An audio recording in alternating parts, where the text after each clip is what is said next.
untuk Bapak Legend TNI Purnawirawan Yayat Sudrajat untuk menyampaikan sambutan selaku Ketua Delegasi.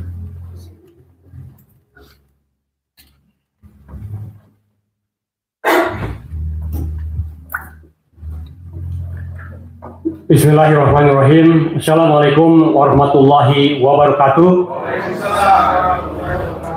Sampurasun. Mereka. Salam perjuangan dari Tatar Pasundan Bandung, Jawa Barat. Juga salam perjuangan juga dari petisi 100 penegak daulat rakyat. Yang terhormat Bapak Dr. Andes Haji Tamsil Lindrum, betul Pak ya, sebagai anggota MPR. Saya juga dengar ada istilah apa senator RI, betul Pak Tamsil.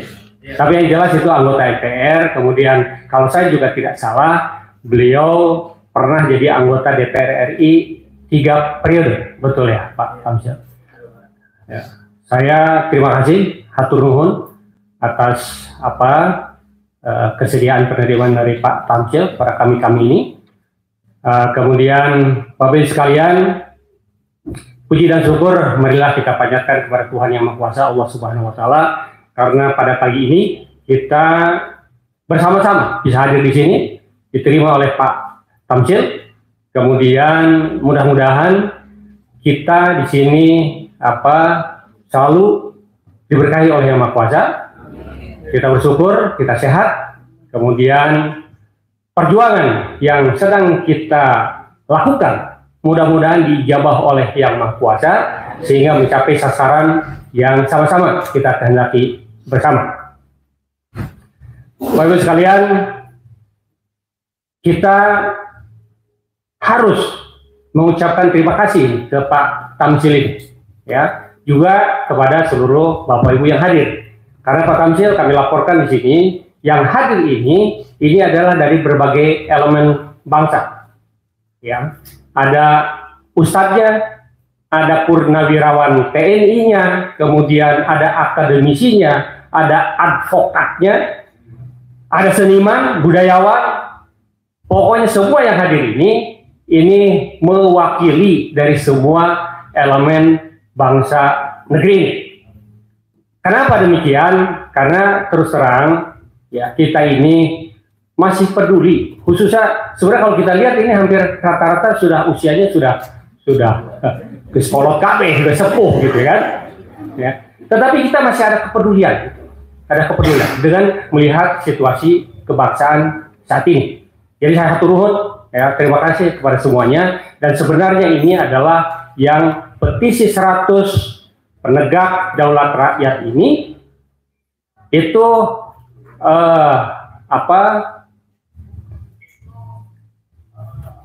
berkehendak untuk secepatnya negeri ini bisa diselamatkan. Nah, nanti itu akan dibicarakan atau nanti akan dibacakan jadi dalam petisi 100. Jadi petisi 100 ini menyampaikan aspirasi tentang situasi kebangsaan saat ini dan mohon sebenarnya untuk segera ditindaklanjuti. Dan saya mohon maaf sebenarnya proses ini sudah lama berlangsung, Pak Tamsil. Dari sejak bulan Mei kita sudah membuat surat. Jadi di Bandung itu kita berbagai komponen bangsa yang peduli terhadap situasi kebangsaan saat ini, itu kita mendirikan namanya Forum Komunikasi Patriot Peduli Bangsa. Kita tidak ingin apa-apa, tapi selamatkan negara dan bangsa ini, gitu.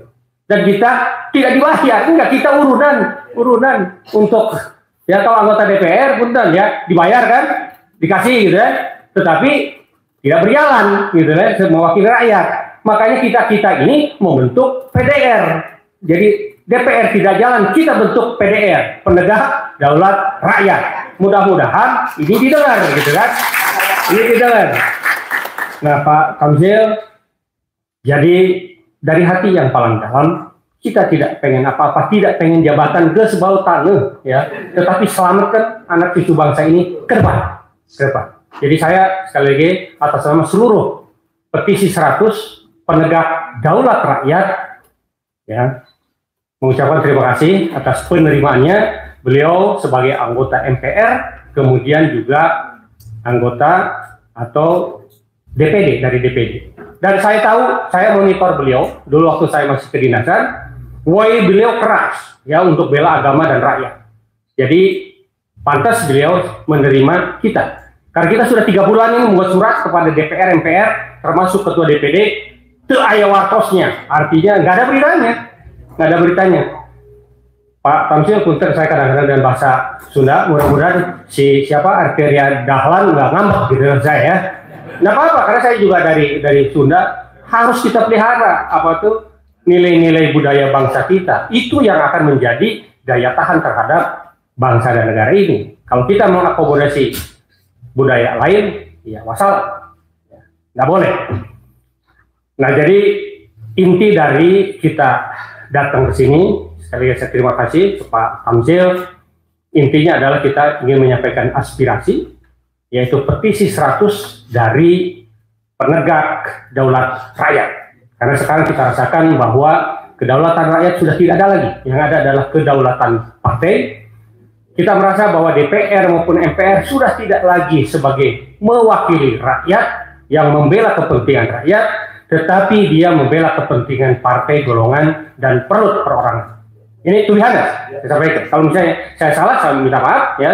Tetapi kebebasan untuk menyampaikan pendapat sekarang ini, kita negara demokrasi harus berani untuk menyampaikan. Allahu Akbar. Nah, jadi intinya sebenarnya kita ini ya mewakili rakyat Indonesia dari semua provinsi, dari segala profesi, sudah tidak percaya lagi kepada rejim pemerintah sekarang. Banyak bohongnya, banyak korupsinya, innalillahi. Nanti akan disampaikan, diuraikan di dalam pembacaan petisi yang akan disampaikan oleh Profesor Dr. Anna Rohana, betul ya? Jadi nanti kita serahkan, hanya mohon nanti ditindaklanjuti untuk disampaikan kepada DPR maupun MPR. Kita siap kalau seandainya kita ngarang, saya punya keyakinan ini para advokat, para sarjana hukum, kemudian sarjana ekonomi di sini yang ada di dalam petisi 100 ini, itu bisa memberikan bukti, memberikan fakta. Jadi, dan kita menuntut hak kita sebagai rakyat, di mana sekarang ini rakyat banyak dizolimi. Allahu Akbar. Dan kita harus bangkit, kita harus bangkit. Nggak boleh kita diam begitu saja melihat kezoliman. Ya saya contoh aja ya, KM 50 mana sampai dengan sekarang? Ya, apa dia salah? Ya, dibunuh begitu aja, kemudian proses hukumnya mana? Proses hukumnya diproses hukum dengan benar atau tidak? Innalillahi. Ya, saya mantan juga dari pemerintahan. Ya, saya tahu bagaimana pemerintah. Ya, dan sekarang saya di rakyat. Gitu. Betapa rakyat yang seharusnya mewarisi kekayaan negara ini yang katanya nomor 11 terkaya di dunia, tetapi rakyatnya hidup masih ada di kota itu, hidup dari tong sampah satu ke tong sampah yang lainnya. Innalillahi. Ini harus bangkit, ini harus berjuang. Tetapi sisi lain, ya, yang mengelola negara yang harus berpikir untuk kepentingan rakyat, berkolaborasi dengan para asing, ya. Kemudian yang penting, gua kenyang, saya baru dengan rakyat. Kalau saya tidak salah, saya mengutip dari Pak Mahfud MD, itu kalau negara ini mengelola negara ini dengan baik, dari tambang saja, itu harusnya negara mampu menyantuni rakyat Indonesia ini yang mulai lahir sampai dengan yang akan game over, itu 20 juta per bulan. Dari tambang, belum dari yang lain. Jadi kepedihan ini, kepedulian yang petisi 100 ini, Pak Tamsil, kita mohon dengan sangat. Kita konstitusional ini, konstitusional. Tidak ada kita istilahnya ingin menghancurkan negara ini. Nggak ada. Apalagi saya mantan tentara. Saya ini disumpah. Sumpah saya, demi Allah saya bersumpah bahwa saya akan setia kepada NKRI yang berdasarkan Pancasila dan Undang-Undang Dasar 1945. Jadi nggak akan mungkin saya makar, kecuali saya siap mati untuk kepentingan agama, bangsa dan negara ini. Allahu Akbar. Jadi itu. Jadi kalau kita lihat sumpah itu saya, artinya walaupun saya sudah pensiun, karena itu sumpahnya itu saya secara pribadi, itu sampai yaumil akhir saya yakini akan dituntut saya. Ini negara mau dikuasai komunis nih, ya. Lu diam aja, padahal kamu kan disumpah setiap kepala negara yang berdasarkan Pancasila dan UUD 45. Kenapa saya sampaikan gitu? Fakta yang ada seperti itu. Kepres nomor 17 dengan Impres 02 sudah jelas itu berpihak kepada PKI. PKI, ya. Loh, masa harus disantuni? Emang ulama yang dibunuh, rakyat yang dibunuh, dibiarkan begitu aja? Makanya saya senang kemarin saya lihat di medsos, anaknya Pak Yani nuntut untuk dibatalkannya Kepres nomor 17. Saya pun setuju batalkan itu. Jadi Allahu Akbar. Ini yang ingin saya sampaikan sebagai kata pengantar di dalam penyampaian aspirasi dari petisi 100 penegak daulat rakyat. Saya tidak akan mohon maaf kalau ada kata-kata yang salah, Pak Tamzil, tetapi mohon ini segera diajukan dan dikabulkan untuk segera makzulkan ketidakpercayaan rakyat kepada pimpinan nasional yang sekarang, supaya ya secepatnya supaya NKRI tidak lebih rusak. Ini aja yang kami sampaikan. Kemudian saya berharap kita segera merdeka, tetap merdeka. Wabillahi taufik wal hidayah. Wassalamualaikum warahmatullahi wabarakatuh. Waalaikumsalam warahmatullahi wabarakatuh. Adillah pada kami tak bodoh, meski memang kami tak pandai, tapi kami berjanji akan tetap mengkritik sesuai